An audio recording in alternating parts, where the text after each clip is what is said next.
पूरा प्रयास कर लेते हैं डॉक्टर, पूरी जान लगा देते हैं, उसके बाद ही ये कहते हैं। और सब जो उसके परिजन होते हैं उनको बुला लेते हैं, उनको पूरा समझा देते हैं और फिर उनकी राय से कहते हैं कि अब हम हटा रहे हैं, अब आप इनको ले जाइए, बचेगा नहीं। वो जो बात है जो शारीरिक स्वास्थ्य पर लागू होती है ना, वही बात मानसिक स्वास्थ्य पर भी लागू होती है। उसे इतना मत गिरने दो कि मन के जो उच्चतम चिकित्सक हैं कृष्ण, उनको ये घोषित करना पड़े कि ये लग तो रहा है जिंदा पर ये मरे बराबर है, अर्जुन मार ही दो, अब ये नहीं बच सकता। और मैं आपको क्या बोलूँ, किस आधार पर बोल रहा हूँ। आमतौर पे मैं कहता नहीं कि किसी का भरोसा करिए, मैं कहता हूँ जिज्ञासा करिए, प्रश्न करिए। पर मैं इस मुद्दे पर आपसे आग्रह कर रहा हूँ, मेरा भरोसा करिए। मैं जानता हूँ कृष्ण अगर बचा सकते दुर्योधन को तो उन्होंने बचा लिया होता। कोई भरोसा नहीं कि हम होते तब और कौरवों और पांडवों के मध्य चयन करने की बारी आती तो हम किधर खड़े होते। कुछ बहुत एकदम पक्का नहीं है, कह नहीं सकते। चाह मैं यही रहा हूँ कि हम सब यहाँ गीता में बैठे हैं, श्री कृष्ण को सुन रहे हैं, तो हम यही कहें कि हम सब पांडव पक्ष में ही खड़े होते, पर कुछ भरोसा नहीं है। श्री कृष्ण के साथ रह करके भी कौरवों की ओर जाया जा सकता है। आज गीता सत्र पहला, आज पूरी संस्था में हड़बड़ी मची हुई थी कि पिछली बार में से 500 से ज़्यादा लोग हैं जो इस बार गीता से दूर भाग चुके हैं और कह रहे हमें नहीं आना। तो अब ये चले गए कौरवों की ओर। संस्था के देखे ये लाश हो गए हमारे लिए। अच्छा लगता हो तो अच्छा लगे, बुरा लगता हो बुरा लगे। जिसने श्री कृष्ण को छोड़ दिया उसको मैं अब और क्या बोलूँगा। 500 से ज़्यादा लोग, और इनसे कहा जा रहा है कोई बात नहीं, आपकी जो भी मजबूरी है हम उसका सम्मान करते हैं, आप सत्र में आइए।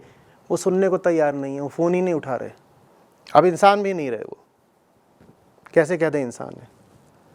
दुर्योधन बेचारे ने यही तो गलती करी थी ना कि कृष्ण को छोड़ दिया था। वो बोला था बाकी सब दे दो, अपनी सेना दे दो, अपना ये सब दे दो, कृष्ण को छोड़ दिया था। जिसने कृष्ण को छोड़ दिया था उसके लिए मृत्यु के अलावा क्या बचा है।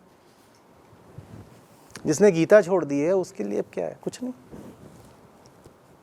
और ये बात कोई मैं अपने दिल की कड़ाई से नहीं बोल रहा हूं, ये बात जीवन का नियम है भाई।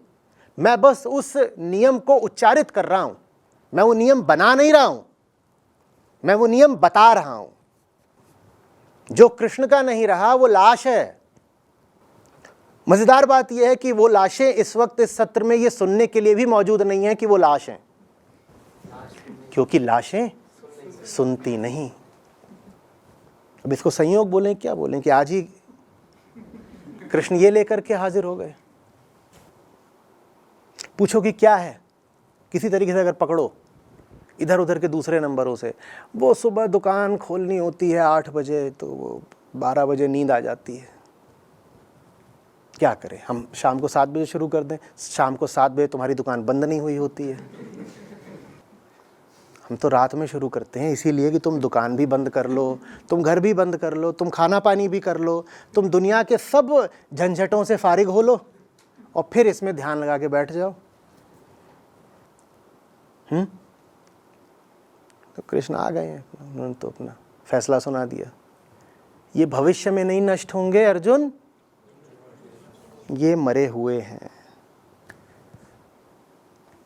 आज की बात जिनको चेताने के लिए है वो हैं जो करुणा के भोक्ता हैं। उनको समझाया जा रहा है कि बेटा तुम्हारे लिए एक बिंदु ऐसा आ सकता है कि जब सामने वाले की बड़ी से बड़ी करुणा भी तुम्हें बचा नहीं पाएगी। जब खड़ा होगा तुम्हारे सामने स्वयं श्री कृष्ण जैसा कोई, लेकिन फिर भी तुम बच नहीं पाओगे, क्योंकि उसकी करुणा की सीमा है। सीमा उसकी ओर से नहीं है, तुम्हारी ओर से है। करुणा जबरदस्ती नहीं कर सकती, ये करुणा की विवशता है। करुणा भी सामने वाले के चुनाव पर निर्भर करती है ना। ठीक वैसे जैसे डॉक्टर अपनी पूरी जान लगा दे, पर अगर मरीज में विल टू लिव, जीने की इच्छा ही समाप्त हो चुकी है, तो मरीज नहीं बच पाता। अब डॉक्टर क्या कर लेगा। तो वहाँ पे करुणा की, चिकित्सा की विवशता आ जाती है कि अपनी ओर से तो हमने सब कुछ करा, पर अगर उसकी ओर से ज़रा भी इच्छा ही नहीं है तो क्या होगा। तो ये सारी बातें ये चेताने के लिए कही गई हैं कि सामने श्री कृष्ण भी खड़े होंगे तो भी तुम्हें होश नहीं आ रहा होगा। और एक दो नहीं थे, वो कौरवों का पूरा पक्ष खड़ा हुआ था। सोचिए आज आप कृष्ण को पूजते हैं और यहाँ कुरुक्षेत्र में लाखों नहीं तो कम से कम हज़ारों की सेना खड़ी हुई है, जो कृष्ण पर बाण बरसाने को तैयार हैं। हम अपने आप को सावधान करना चाहते हैं कि ऐसा हमारे साथ ना हो जाए, और ऐसा हमारे साथ होता है, बेहोशी में होता है। समझ रहे हैं? बढ़िया। उपकार है ना, उपकार फिल्म में से है, वो प्राण है अभिनेता, उन पर ये था।